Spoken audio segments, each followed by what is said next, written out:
Bonjour et bienvenue dans Une minute, un livre. Je vous parle aujourd'hui de 7 ouvrages: Santé LGBT, les minorités de genre et de sexualité face aux soins. Donc d'Arnaud Alessandrin, Johanna Dagorn, Marielle Touls, Gabriel Richard et Anastasia Medani aux éditions Bordelot 2020.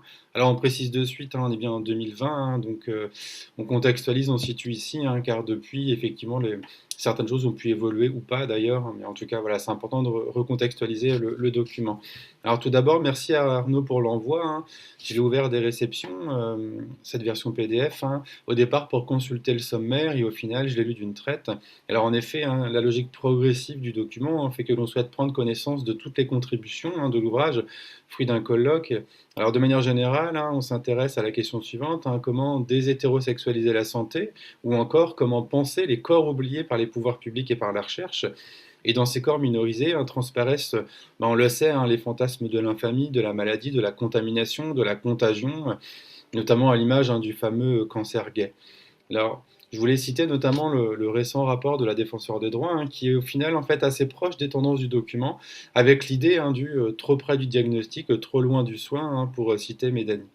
Alors sont ainsi abordées dans le document les questions de santé scolaire, la cancérologie, les relations au corps, des pistes pratiques pour pouvoir améliorer, en tout cas, et réguler un petit peu ces inégalités en santé. Et on aborde aussi la question, effectivement, du fait de vieillir. Alors, concernant la santé scolaire, on le sait, l'enquête santé LGBTI de 2017 déjà montrait que le climat scolaire ressenti par les jeunes trans est particulièrement dégradé. On voyait dans ce rapport que plus de 80% des moins de 25 ans interrogés disent avoir vécu une scolarité mauvaise ou très mauvaise en raison de leur identité de genre. Et les diverses manifestations transphobes, rejet, injures, harcèlement, discrimination, violence, concourent bien souvent à un décrochage scolaire et durable. Voilà, pour citer Arnaud et Johanna.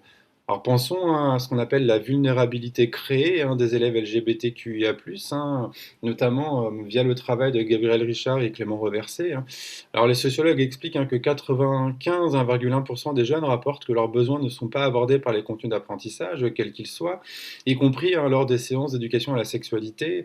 Donc là, je m'appuie sur d'autres rapports notamment, mais les auteurs précisent que les élèves LGBT+ ont le sentiment de ne pas avoir d'importance et finalement ressentent de la vulnérabilité à l'école et dans la société française. Et cette vulnérabilité est également véhiculée par l'école, qui ne se positionne pas de manière égalitaire et normative, ne permettant pas aux élèves LGBT+, de jouir pleinement de leurs droits sexuels au même titre que leurs camarades cisgenres et ou hétérosexuels. Alors déjà, qu'est-ce qu'on entend par vulnérabilité, par qui ou par quoi est-elle créée? En sociologie, elle se définit comme la propension des individus à subir des impacts négatifs dus à des facteurs économiques, sociaux, culturels, institutionnels, pour citer Fleury Perkins. Alors on peut le dire, mais entre stress minoritaire, harcèlement, isolement en milieu scolaire, certaines ados évoquent des agressions comme les moqueries, des remarques dévalorisantes de camarades, avec un ressenti d'ostratisation et d'isolement. Pour citer une autre référence, notamment Morny 2022, mais je trouve qu'il fait écho vraiment en tout cas à ce qu'on dit dans le document et ça m'évitait de répéter ce qui était dedans. Alors la prise en compte de la diversité des élèves à l'école demeure insuffisante. Une école qui ne protège pas toujours, qui exclut de l'intérieur, qui reproduit les normes de genre. Et ces normes de genre, ces rôles de genre également, sont tenaces, à l'image des stéréotypes polarisés évoqués par Clément Reversé, et c'est toujours le cas aujourd'hui. Les expériences de transgression peuvent transformer finalement les vécus en véritable coût et en sanctions sociales au sein des groupes catégorisés.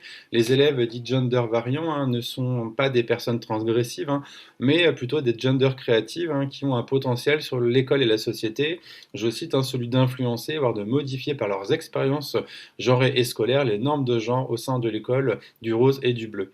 Alors il est essentiel d'aider, on le sait, les élèves à trouver leur point de confort, disait Gabriel Richard. Il est important de rappeler le respect du principe d'autodétermination, d'autodéfinition, et donc finalement l'expertise des personnes sur leur propre vie. Donc là, en référence aux travaux aussi d'Annie Pullen sans façon et d'Anis Medico. Alors, Caroline Dyer, dans l'introduction, le rappelle un petit peu, mais finalement, comment se nommer face au vide ou à travers les violences, comment se construire quand ces violences parlent de soi avant même de comprendre qui on est, et comment prendre conscience de qui on est dans un système stigmatisant et invisibilisant en même temps.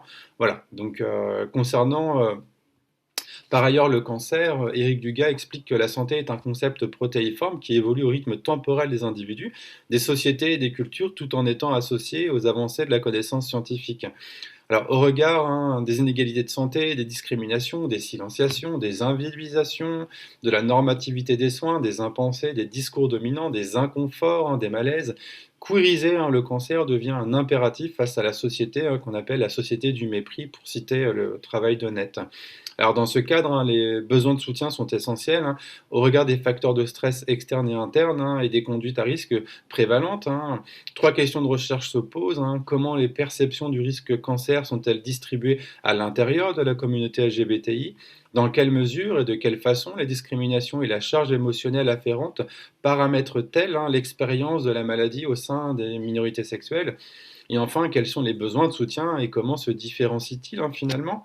Alors, on comprend également dans ces contributions un point essentiel que il y a aussi un malaise du côté des soignants-soignantes. On parle de manque de formation, on parle aussi de logique de bonne volonté qui reproduisent malgré tout des violences.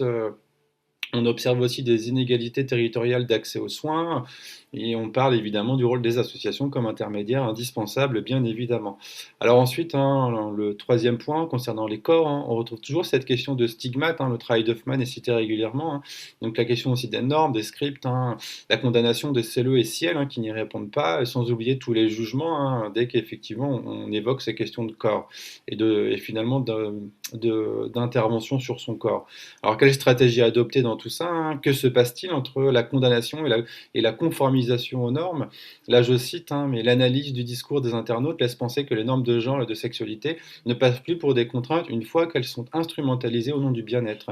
L'incorporation des normes apparaît ainsi relever d'un choix individuel, au contraire d'une contrainte sociale dans le cours d'un travail facultatif de production d'une morphologie, en tout cas dite sexuante. Alors Marielle Touze revient notamment de son côté sur la question de la grossophobie, mais pas que.